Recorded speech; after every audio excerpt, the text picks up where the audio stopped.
porque o tema é eleição.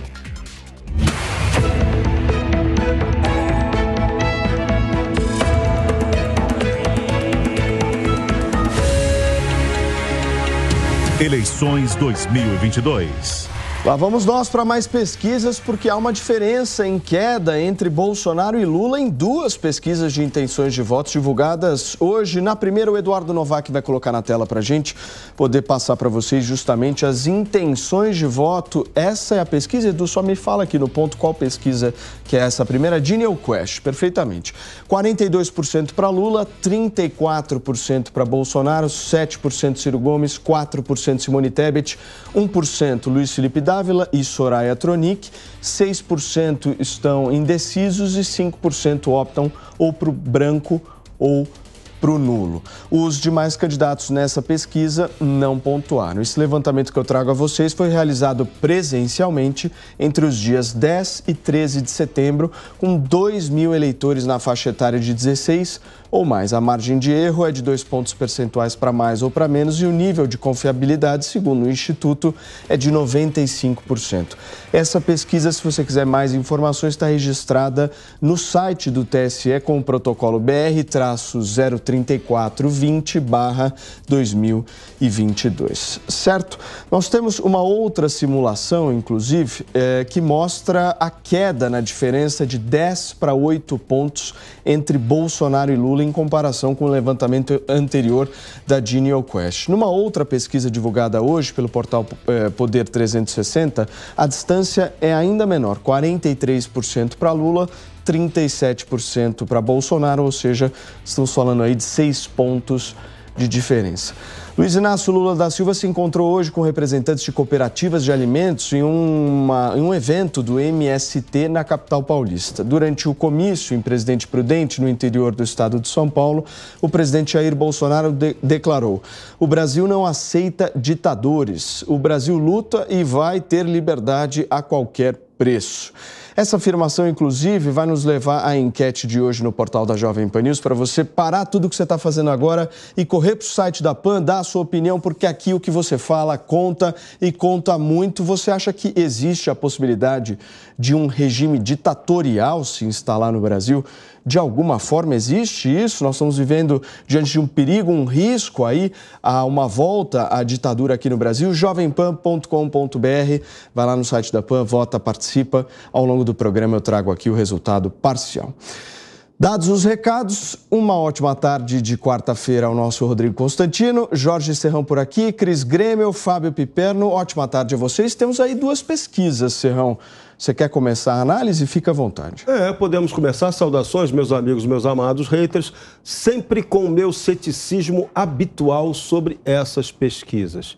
A impressão que a gente tem, e tem gente boa no mercado falando isso nos bastidores, é que os institutos estão fazendo muito pouca pesquisa efetivamente e sim adotando projeções. Inclusive, porque daqui a pouco até o Piperno poderá esmiuçar isso muito melhor, mas eu já antecipo por aqui, nós temos problemas na base de dados. E o problema na base de dados do IBGE, porque não houve censo 2 anos atrás, então muitos institutos, eu diria que quase todos, estão trabalhando com uma base de dados defasada. E isso na hora de você fazer o resultado final, as contas de chegada, as coisas podem falhar. E quando falha, é feio, não é bom. Isso não é legal para um projeto que, do ponto de vista matemático, vai operar direitinho. Mas quando você faz a conta a partir do número falso, o resultado final também vai tender a uma falsidade. Então,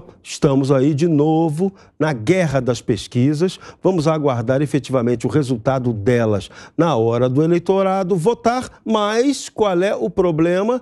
Essas pesquisas têm um efeito de marketing, elas têm um efeito de indução do voto, elas influenciam diretamente no comportamento de grande parte do eleitorado, sobretudo aquele de menos escolaridade, aquele que vota não conhecendo política, vota pela torcida do candidato pelo qual é apaixonado ou, no sentido inverso, daquele candidato sobre o qual ele despeja ódio. Então, podemos ter muita surpresa nesse pleito de 2022 com essas pesquisas. Podem anotar e conferir. Pipeno, antes da gente começar o programa aqui, você estava comentando para mim e para o Serrão justamente de uma análise que alguns cientistas políticos fazem em relação à diferença dos dados apresentados pela pesquisa IPEC e pela pesquisa de NeoQuest ou Poder Data 360, enfim, nós temos realmente uma diferença grande aí nos resultados e principalmente na diferença entre Bolsonaro e Lula.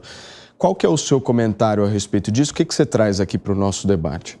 Boa tarde, Paulo Matias, Serrão, os colegas, a nossa audiência.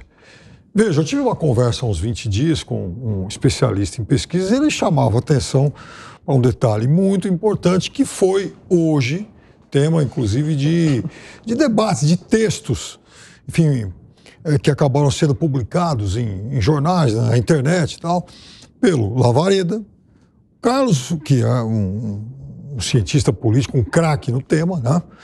Pelo Carlos Montenegro, que foi o dono do Ibope, hoje ele é um acionista minoritário do IPEC, e também pelo diretor da GenialQuest, que inclusive já concedeu entrevista aqui para a Jovem Pan, como a Cristina até já citou algumas vezes.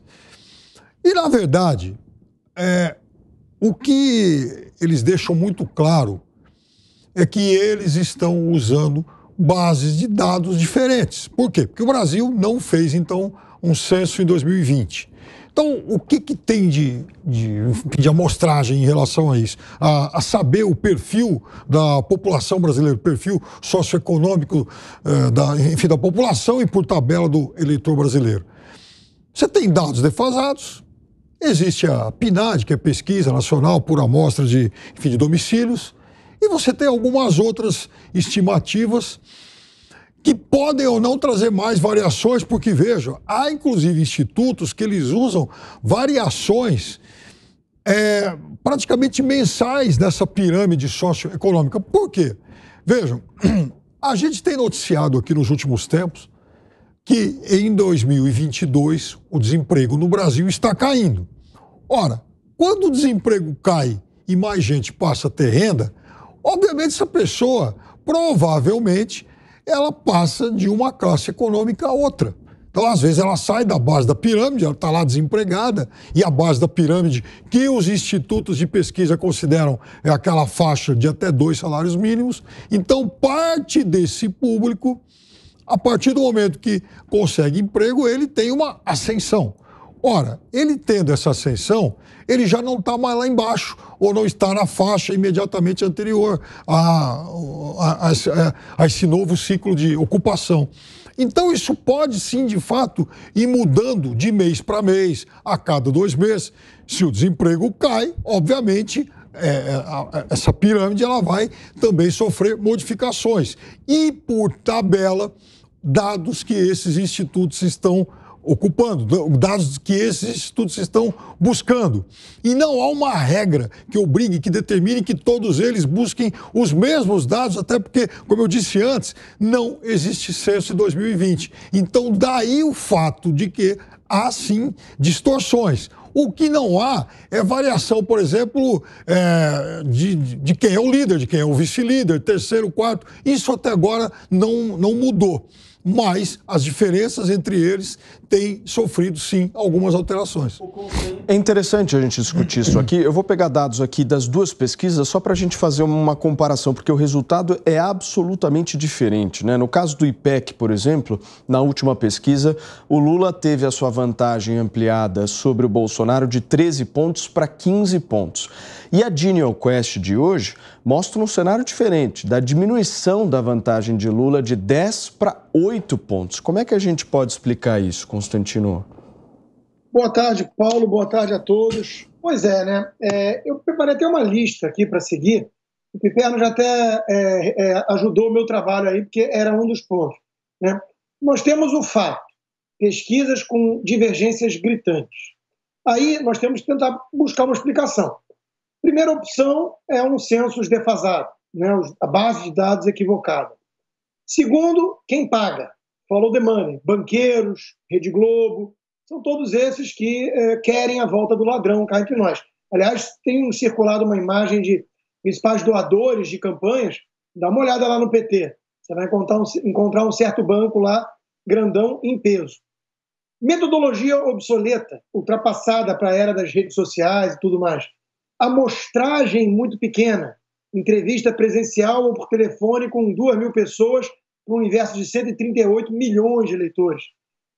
Quem são os subcontratados para fazer essa pesquisa quando é presencial? Porque esses institutos não têm, essas empresas, né, que vendem esse serviço, não têm essa quantidade de trabalhadores, de servidores. É tudo subcontratado por universitários, gente local e tudo mais. A seleção geográfica de onde fazer a pergunta é algo que pode fazer toda a diferença do mundo, né? A questão do voto envergonhado, que já trouxemos aqui. Às vezes o cara que vota no Bolsonaro não responde isso porque não acredita nos institutos ou porque é demonizado, né? Pela turminha, pela patota. Uma economia que está melhorando na margem, isso obviamente vai influenciar. E, obviamente, o data-povo, o que os nossos olhos enxergam, não bate nem de perto com essas pesquisas, né? Seria o caso muito sugênis, muito esquisito, de eleitores do Lula que são estranhos, são pessoas estranhas, não aparecem nas redes sociais, não aparecem nas ruas. Aí tem que ver o Humberto Costa, essa turma falando, recado das ruas, é um outdoor projetado num prédio, isso não é rua, né? O recado das ruas é outro, não é o que você paga, porque grana essa turma tem, e muito, e de sobra, para fazer outdoor, né? A conclusão, Paulo, a que eu chego é a seguinte: a melhor coisa, a mais prudente, a mais sábia, de longe, é daqui até a eleição ignorar solenemente as pesquisas. Elas têm, obviamente, um claro intuito, na pior das hipóteses, de manipular a eleição e, na melhor das hipóteses, geram confusão por erros involuntários. Mas a conclusão é, isso não vale nada. Cris, eu quero uma análise sua. Boa tarde. Boa tarde, Paulo, colegas de bancada, nossa audiência.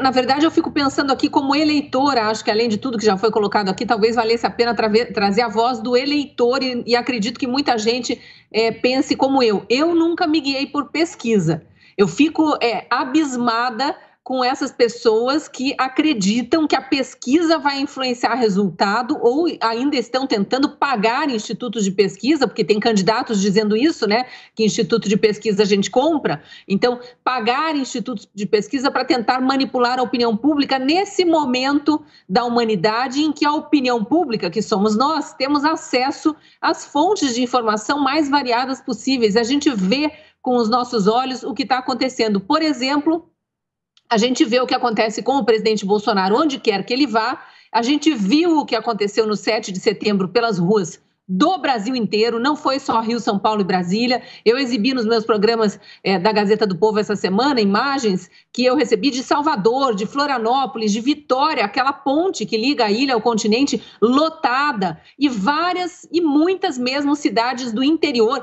cidade assim que tem 6.000 habitantes com 1.000 pessoas na rua. Coisas impressionantes aconteceram no Brasil. A população vê isso. E hoje, por acaso, eu acessei uma mensagem que estava aqui perdida no caos do meu WhatsApp, que foi do dia 10 de setembro, 3 dias depois das manifestações, um morador de um último andar de um prédio em Taboão da Serra filmando o comício do ex-presidente Lula numa praça lá embaixo, patético, não fechava nem a frente do palco a quantidade de pessoas que tinham ali. 3 dias depois de milhões de brasileiros terem ido para as ruas de verde e amarelo manifestar não só seu amor à pátria, mas também seu apoio ao presidente Bolsonaro. Então, isso, para mim, pode talvez influenciar alguém que não esteja acompanhando tão de perto o debate político e que não esteja preocupado com as pautas de um ou outro candidato e dito, Brasil inteiro está na rua, Brasil inteiro está de verde e amarelo, então vou ver o que esses aqui estão apoiando e por que estão apoiando. E ver aquela míngua, né, de público ali nos comícios de Lula, ver que Lula não sai na rua e não consegue acreditar nessas pesquisas. E além do que os olhos veem, tem as propostas. E o povo está vendo um ex-presidente recém-saído da cadeia por uma manobra do judiciário, nunca vamos cansar de dizer isso, que conseguiu só assim, através de uma manobra, uma filigrana administrativa, depois de 7 anos de investigações Aqui em Curitiba, decidiram que Curitiba não era o foro certo para investigar o ex-presidente Lula. Apenas isso aconteceu. E aí vê esse presidente altamente vingativo, extremamente raivoso, seja em entrevista, seja no palco, onde quer que seja, é raiva que ele exala o tempo todo. E as propostas são ainda mais radicais em relação àquelas que ele sempre defendeu, contra a família, a favor de ideologia de gênero, a favor do aborto. Isso está dito com todas as palavras aí por ele. Então, fora regulação da mídia, censura, enfim, dito com outras palavras, mas é isso.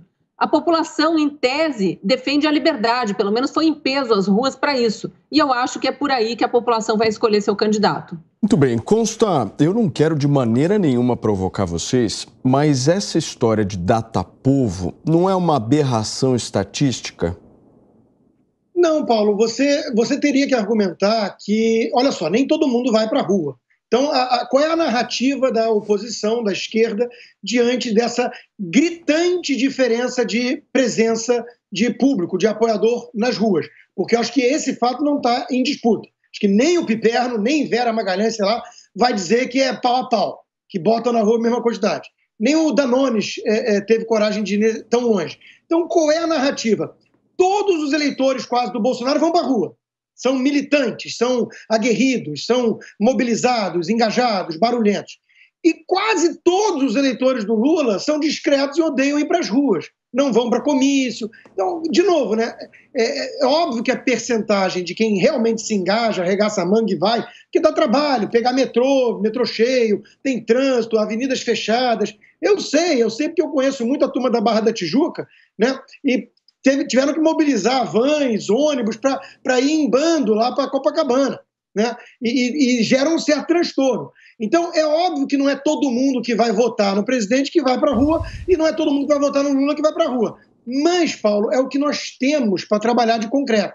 O que isso mostra, na pior das hipóteses, né? Na pior das hipóteses, sob o prisma do Bolsonaro, é que os seus eleitores, eles estão muito mais engajados, interessados, engajados, quer dizer, a ponto de se mobilizar dessa maneira e fazer uma manifestação estrondosa com 3, 4 milhões de pessoas nas ruas do país.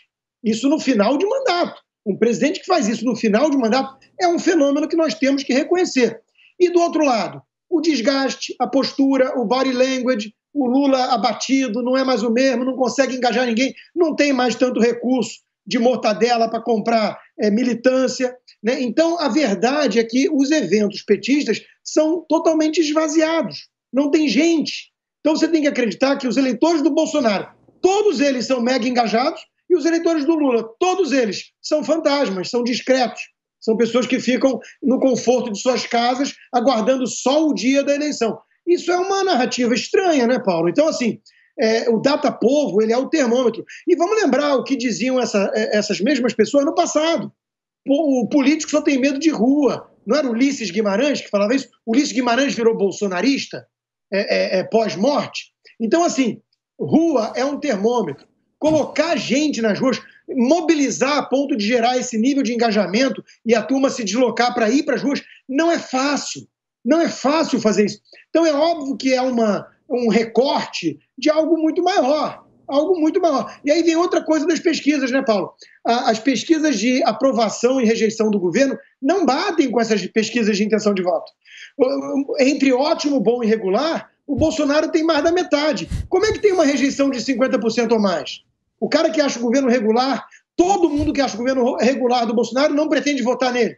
É uma coisa estranha. Então, de novo, as coisas não fecham. As peças do quebra-cabeça montado pela esquerda não fecham, porque são falsas as peças. Você está bem aí, Piperno? Não, eu estou bem. Eu estou tentando, inclusive, processar algumas coisas. Por exemplo, agora eles sequestram o percentual de regular. Regular é regular, nem a favor nem contra. Aliás, acho que o Lavaredo que ligou outro dia. Olha as palavras. Outro dia o Lavaredo, inclusive, mandou uma mensagem para você, Paulo Matias, para explicar isso. Mesmo porque a taxa de ruim e péssimo ela é maior do que de ótimo e bom, e isso por si só já é bastante significativo. Agora, vejam só, por exemplo, essa história de levar, enfim, mobilizar muita gente. Outro dia, há mais ou menos uns 10 dias, A Cristina Kirchner, por exemplo, arrastou a multidão, né? Houve toda aquela corrente lá de solidariedade, porque ela foi, né, alvo daquela tentativa de assassinato lá por parte de um extremista e levou lá centenas de milhares de pessoas às ruas. E justamente no momento em que a Cristina Kirchner passa pelo seu pior período de popularidade, tá? Ela é hoje uma figura extremamente impopular. Por exemplo, lá nos Estados Unidos, o presidente Trump perdeu a última eleição por 7 milhões de votos de diferença, né? Mas levava bastante gente. Inclusive, no 6 de janeiro, eles conseguiram, inclusive, convencer milhares de americanos fossem lá até o Capitólio. Então, veja... E no Brasil, Piperno? Não, mas eu estou dizendo que eu estou citando exemplos por aí, porque isso não é lá... Porque não tem exemplo no Brasil para citar, né? Não, aí que tá o negócio, a gente está vivendo um período eleitoral, então até aí, normal, né, que, enfim, o candidato que, né, tenha mais volúpia consiga levar mais gente às ruas, só que é esse mesmo candidato, na média de todos os levantamentos, e aí a gente está falando de mais de 10 institutos, ele tem mais ou menos 1/3. E isso é dramático para ele, isso é muito ruim, porque alguém que está no poder há 3 anos e 9 meses não conseguir a fidelidade aí, a adesão de mais de 1/3 da população, e veja, fazendo aí um vasto e reconhecido uso da máquina. E mesmo assim não consegue. E isso é realmente para se pensar, para provocar reflexões. E não adianta chegar e prometer aí auxílio emergencial de 600, depois falar em 800, quando põe no orçamento 405, porque acha que vai enganar quem? A população também não é trouxa. E é por isso que esses índices são muito modestos para quem está já há tanto tempo no governo. Você me pediu, Cris? Eu queria trazer só mais um componente que eu lembrei que sai dessa discussão de datapovo na rua, que é uma era, e essa eleição é única nesse aspecto, que é a era virtual intensa na campanha. A gente está tendo aí os presidentes os candidatos a presidente com as oportunidades de participar de podcasts, de transmissões que são feitas por multimídia, né, por vários veículos.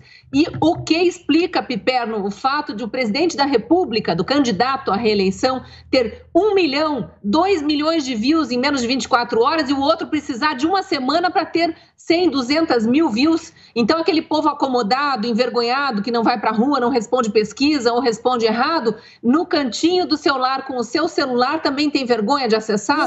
Eu não consigo entender. E aí vir falar de 1/3 de pesquisa, como se esses institutos de pesquisa fossem deuses da perfeição, é uma coisa assim, é querer se deixar enganar. Para mim é isso. Eu acho que é um dado mais técnico que a gente tem do que, por exemplo, a audiência de um podcast. Até porque a gente está falando de uma audiência de podcast de quem fez isso durante o mandato inteiro. Está jogando em casa, está jogando o terreno dele. Né? Desde que, aliás, antes de começar o governo, inclusive. Se tivesse desagradado, a audiência teria fugido. Nós trabalhamos com audiência, a gente sabe muito bem como é que funciona isso. Vai, inclusive, fidelizando uma audiência, porque ele só faz isso, né? Tem live toda semana. Muito bem. Mas as pesquisas estão falhando em 2 situações. No caso da quantidade da avaliação regular dos governos, isso aí não está claro, tá? Não está claro. E estão falhando muito na questão da abstenção, votos nulos e brancos. Não está batendo, nenhum percentual bate com o que tem sido a média histórica e nem com o que foi a média histórica anterior. E isso chama a atenção de novo para aquele problema que tem que se olhar nessa eleição. Até o TSE agora parece que vai olhar, né? O cadastro eleitoral, a questão do registro, da digitalização para registrar a presença de quem vai votar ou não. Isso aí vai ser verificado. Então, são questões que não podem passar batidas desse debate. E isso está ficando de fora do debate sério. Analisa-se resultado final de pesquisa sem cuidar da metodologia e sem avaliar aspectos de informações desencontradas que estão no meio dessas pesquisas e que incomodam muito.